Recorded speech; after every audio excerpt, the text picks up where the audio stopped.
संचालक महोदय पंडित दीपक शर्मा जी, और मैं आप सबका आभारी हूं कि मुझे इस मंच से बोलने का मौका मिल रहा है। आदरणीय हमारे नेता श्री सलीम इकबाल शेरवानी साहब और सम्मानित मंच, बहुत संक्षेप में अपनी बात आप लोगों से कहने के लिए खड़ा हुआ हूं। बहुत समय नहीं लूंगा, लेकिन आपसे निवेदन है कि मेरी बात बहुत गौर से सुनिए। हिंदुस्तान 1947 में आजाद हुआ था, लेकिन क्या आपको याद है कि रोहिलखंड 1857 में मई के महीने से लेकर 1858 मई के महीने तक 1 साल तक आजाद रहा, और उस समय वह आजादी खान बहादुर खान साहब के नेतृत्व में रोहिलखंड ने पाई थी।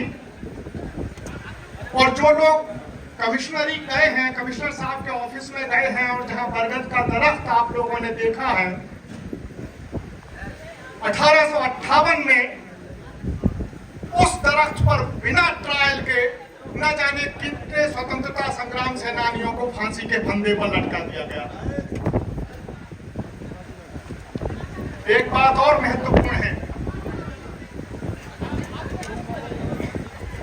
1857 में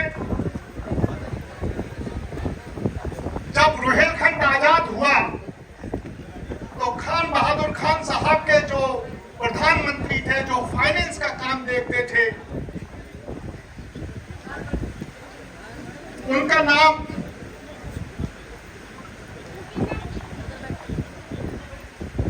एक मिनट क्षमा करें,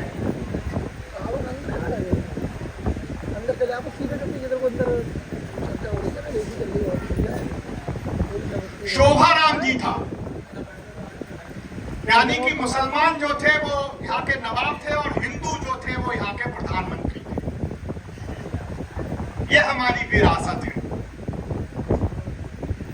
1947 में जब हिंदुस्तान आजाद हुआ तो महात्मा गांधी जी का भजन था, रघुपति राघव राजा राम, पतित पावन सीताराम, ईश्वर अल्लाह तेरो नाम, सबको सम्मत देवा।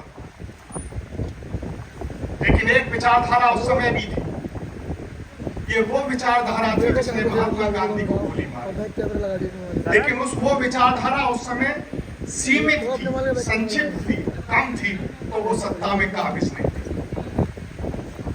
आज वो विचारधारा अपनी जड़ों को समाज में इतनी गहराई और इतनी विस्तार पा चुकी है कि आज वो विचारधारा हमारे ऊपर काबिज है और वो सत्ता में काबिज हो गई है। सलीम इकबाल शेरवानी साहब उस विचारधारा के खिलाफ लड़ाई लड़ने के लिए आज आपके बीच में आए हैं।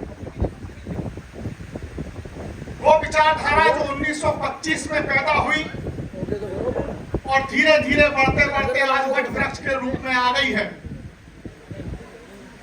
आज न्याय कपड़े देखकर होता है। आज न्यायाधीश का काम बुलडोजर करने लगा है। आज हक को चेहरा और नाम देख के दिया या लिया जाता है। उसके खिलाफ अगर लड़ाई लड़ी जा रही है तो वो वैचारिक लड़ाई है। और जिस दिन आप अपनी इस विचारधारा को मजबूती के साथ में समाज में फैला लेंगे, उस दिन आप उस टुकड़े करने वाली विचारधारा को खत्म कर लेंगे। ये विचारधारा की उस विचारधारा को मजबूत करने के लिए, बांटने, काटने और मारने वाली विचारधारा को खत्म करने के लिए अगर आज कोई काम कर रहे हैं तो वो श्री सलीम इकबाल शेरवानी साहब। और इसकी एक बहुत बड़ी वजह 3 पुश्तों की राजनीति है शेरवानी साहब।